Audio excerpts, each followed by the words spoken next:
我今天带来的是一件可以加官进爵的宝贝。哇，还有这种好事儿吗？对，大家猜猜来看。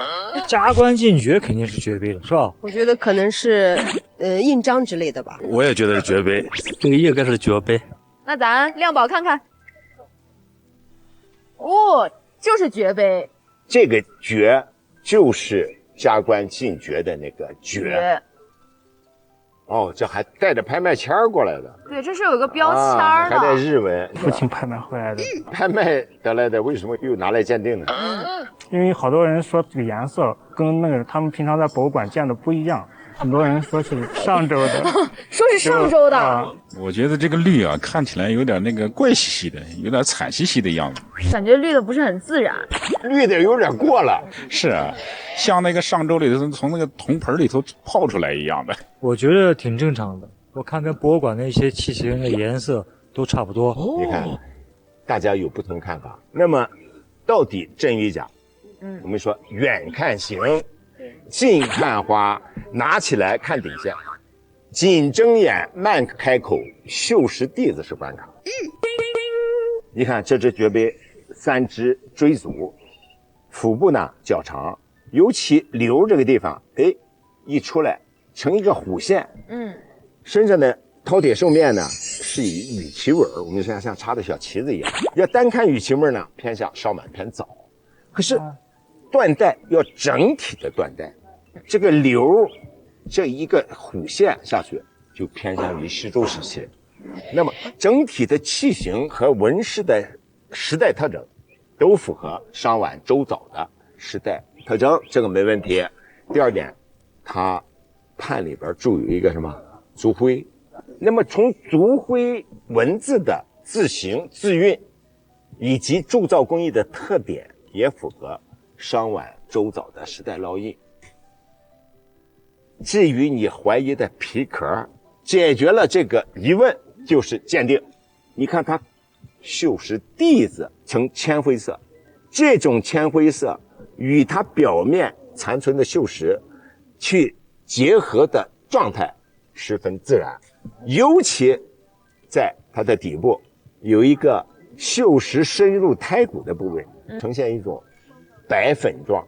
这一点在青铜器里面有个专业词儿，青铜器的癌病，白粉病。这种深入胎骨的这种有害锈是无法仿制，但是别是其他器物挖补的。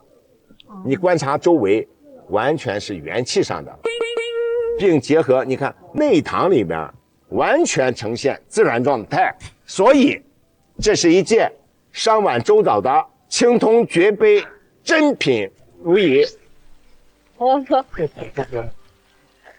那您对它有没有一个心理的估价呀？没有一个大几十万吧？大家伙觉得呢？小几十吧，40就是60万左右，感觉得80万左右吧。你这个是在国外拍卖回来的，属于合法传承。那么再结合它本身器物的特点，是它整体的很漂亮的绿色的皮壳，这一点会为它加分。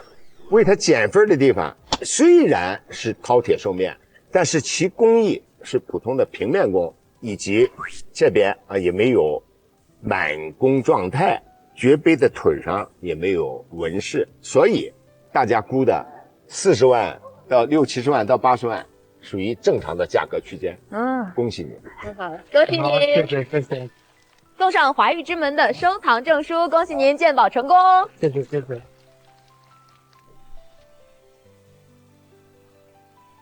这个呢，严格意义上说，它不叫钱币，它叫纪念章。4大神嘛，朱雀玄武啊，青龙白虎，这个就是代表北方的叫玄武。祝寿币吧，因为上海造币厂的吧，属于纪念章。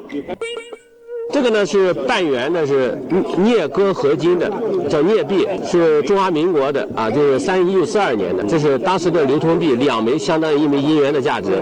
但实际上在流通过程当中，银元的价值是不变的，这个价值会贬值。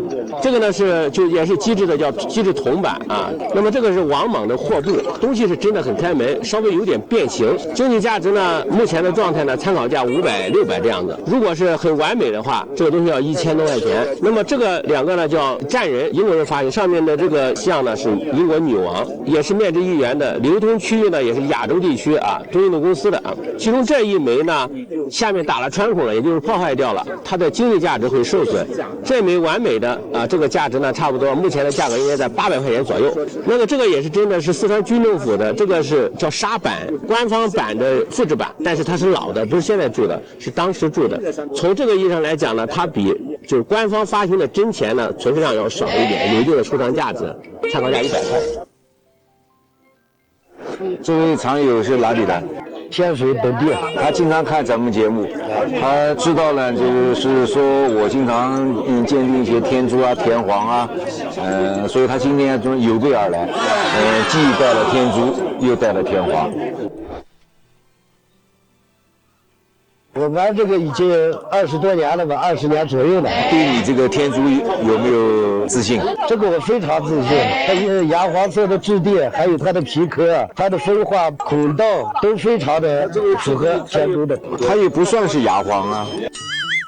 等刚开始我带来的时候是牙黄色的，我戴了多少年以后，它慢慢的就变白了。真的天珠呢，传世呢就是上千年，这千年除了凤花纹之外，更重要的是表面的这层包浆。包浆都没了，那个啥了，那个以前的那种皮壳啊，都慢慢的都剪掉了。它这个皮壳啊，包浆的形成啊，是随着时间啊，自然的氧化形成的这个皮壳，形成的这个包浆。这个你去戴是不可能把它戴掉的，也不可能把说戴一段时间包浆没有了，戴一段时间只会使包浆更好。而且这个材质根本就不是玛瑙，所以这件呢天珠呢不对。这件田黄，我们节目里面经常说田黄皮革纹。那首先你这一块上面是有皮，但是呢，这个里面打灯看这个纹路啊，我们讲田黄里面啊是萝卜纹，你看你这里面呢是没有这个萝卜纹的，特别的透。这么透的呢，就是像这个寿山石里面，就是像冻石的这种感觉。所以好的田黄呢，基本上就是那种半透的这种状态。雕工雕的还是挺好，印章呢刻的也算是不错，但是这件不是寿山的田黄。这个就更不像田黄了，它这个纹路啊，它都不对，所以这件也不是田黄啊。好，又来一块玉。这块玉你当它是什么年代的？那个是应该中古的吧？这个赤龙的表现像是中古的，造型啊不够灵动，雕工呢比较粗糙。这件就是现代的新的。还有一件，再来一个，都是现代的这个玉的这个包浆，不是老玉的这个包浆，全军覆没。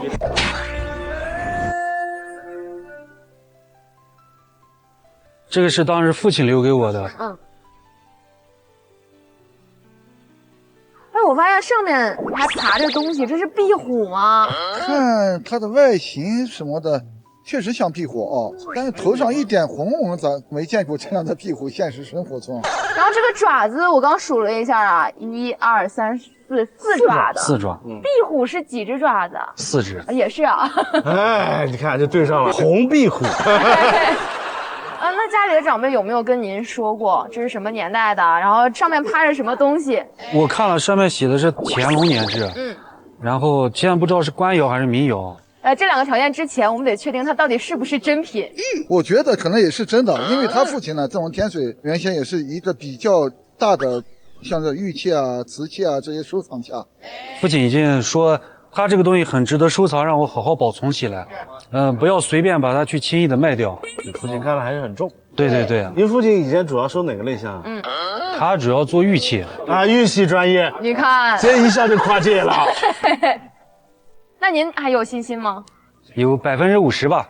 看我比较了解，比较谦虚，他可能心里面有80%，但是现在说50%，他也对这对藏品的期望值还是挺高的。我们来看一看啊，这是一个长颈的鼻器品。先不说真伪，就说这个形，大家都说这长了个壁虎一样。那么具体这个动物是什么动物呢？这应该就是一个叫螭虎或者叫螭龙。螭龙，就是龙生九子里面其中一个，是龙的子嗣。这个品种我们看右挂的有这种釉里红，上面还有这种绿色的釉下的彩，这个准确来说叫仿石纹釉。仿石纹釉啊，这是模仿当时的一些石纹。这种釉的品种在历史上流行呢，还真就是乾隆时期的。种种迹象表明，好像东西还可以啊，我现在放心了。哎，但是您先别高兴得太但早了。是呢，这个品种当时算是一个比较名贵的一个品种。哦，官窑也有，民窑也有，这其实是一个仿品的重灾区。呀，他什么时候赠予您的？14年前。08年以后呢，就有大量的新仿。那我这个到底真的假的啊？上面黑色的这种点状的东西，说明它里面釉质杂质很多。按照当时的乾隆烧造的工艺，一般来说不会出现，无论是官窑还是民窑。那么这么密集，就有疑问了。这是一下就有压力了。所以这件瓶子呢，我们就看啊，首先呢，它表面上啊，釉质的感觉还是很温润，它结构上特别像里面玉的这种连续的结构。对，晃动的时候呢，虽然说光有些硬，但是整体会有像人皮肤的那种橘皮的感觉。这种光呢，和我们常见的那种很平面的光，新仿的是有一定的区别。尤其是底釉晃动的时候是比较透润的，轻料写的是比较的沉稳，而且呢，这个款的这项结构呢，很古拙的这种笔触的顿笔和轻料的这种自然的盛化的状态呢，是比较符合乾隆时期的一个特点。圈足上你看这种黄褐色的东西呢，它是之前它是一个白胎，上了一层薄的护胎釉，磨损的时候这个白胎露出来了，但是这过程中又会形成一些黑褐色的一些脏旧的痕迹，形成了这样现在的一个状态，所以这个圈足状态看起来也很自然。我拿到最大的疑问点当时看的时候，就是身上有这种黑色的这种点状的东西，后来我仔细一看，你这是脏东西。包括它内膛的这种脏旧和外面这口沿磕损的脏旧，还有外壁的这种脏旧，其实是一种脏旧就是长时间形成这种包浆。说综合这几个点来看，这一对儿啊仿石纹釉的赤虎瓶是一对儿真品这东西还非常开门，典型的确实加团的这种包浆。那它的这个经济价值还有它收藏价值应该也都不错吧？经济价值和收藏价值综合看它的品级，这个鞋款包括它的制式上一些细节来看，它达不到官窑，还是一个民窑的细路作品。然后加之呢，因为你这个底上蹲掉了，而且呢上面有磕损，这个也不是全品，口沿上有磕。所以综合这些原因，这一对儿现在能流通市场价格大概是8万元左右。所以说也是给咱一个警示啊，一定要好好的去保存，好好珍藏，不要让它上面的黑黑点点、斑斑赖赖更多了。好的。